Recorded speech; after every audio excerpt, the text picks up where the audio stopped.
ಇನ್ನೂ ಒಂದು ನನಗೆ ಇತ್ತೀಚೆಗೆ ಅರ್ಥ ಆಗಿರೋದು, ಅದು ಹಿಂದಿ ಹೇರಿಕೆ, ಸಂಸ್ಕೃತ ಹೇರಿಕೆ ಮಾಡಬೇಕಂತೆ. ಆ್ಯಕ್ಚುಲಿ ಸಂಸ್ಕೃತ ಹೇರಿಕೆ ನಡೀತಾ ಇದೆಯಾ? ಯಾರಿಗಾದ್ರೂ ಗೊತ್ತಾ ಸಂಸ್ಕೃತ ಹೇರಿಕೆ ನಡೀತಾ ಇದೆಯಾ ಅಂತ ಹೇಳಿ? ನಾನು ಹುಟ್ಟಿದಾಗಿ ನನ್ನ ಮನೆಯಲ್ಲಿ ದೇವ್ರ ಪೂಜೆ ಮಾಡ್ಬೇಕಾದ್ರೆ ಪೂಜಾರಿಗಳು ಬಂದು ಸಂಸ್ಕೃತದಲ್ಲಿ ಮಾಡ್ತಾಯಿದ್ರು.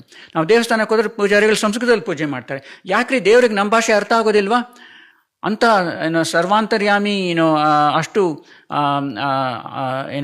ಆಲ್ ಮೈಟಿ ಗಾಡ್ಗೆ ನಮ್ಮ ಸಾಮಾನ್ಯ ಜನರ ಭಾಷೆ ಅರ್ಥ ಮಾಡ್ಕೊಳ್ಳೋದಕ್ಕೆ ಆಗೋದಿಲ್ವಾ?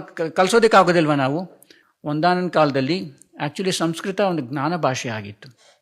ಆದರೆ ಅವರು ಎಷ್ಟು ಸ್ವಾರ್ಥಿಗಳು ಆವಾಗ ಅಲ್ಲಿ ಆ ಜ್ಞಾನ ಹಿಡ್ಕೊಂಡಿದ್ದವರಂದರೆ, ಸಾಮಾನ್ಯ ಜನರಿಗೆಲ್ಲ ಸಂಸ್ಕೃತ ಕಲ್ತು ಬಿಟ್ಟರೆ ಅವ್ರಿಗೆ ಜ್ಞಾನ ಬಂದುಬಿಡುತ್ತೆ. ಅವ್ರಿಗೆ ಜ್ಞಾನ ಬಂದುಬಿಟ್ರೆ ಅವ್ರನ್ನ ನಾವು ಹೇಳಿದ ಮಾತು ಕೇಳಲ್ಲ. ಅವರು ನಮಗೆ ಸಮಾನತೆ ಬೇಕು ಅಂತಾರೆ, ನಮ್ಮ ಮಾತು ಕೇಳಲ್ಲ ಬೇಸಿಕ್ಲಿ. ಓಕೆ, ಹಾಗಾಗಿ ಅವ್ರನ್ನ ಹಿಡಿತದಲ್ಲಿ ಇಟ್ಕೋಬೇಕಾದ್ರೆ ಅವ್ರಿಗೆ ಜ್ಞಾನ ಬರಬಾರ್ದು ಅಂತ ಹೇಳಿ ನನಗೆ ಕೆಲವೇ ವರ್ಷದ ಕೆಳಗೆ ಅರ್ಥ ಆಯಿತು.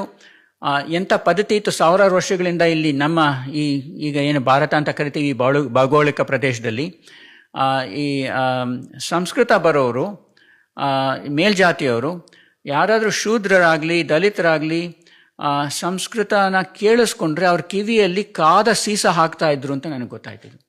ಶೂದ್ರರಾಗಲಿ ದಲಿತರಾಗಲಿ ಸಂಸ್ಕೃತ ಪದ ಉಚ್ಚಾರ ಮಾಡಿದ್ರೆ ಅವ್ರ ನಾಲಿಗೆ ಮೇಲೆ ಕಾದ ಸೀಸ ಹಾಕ್ತಾ ಇದ್ರು.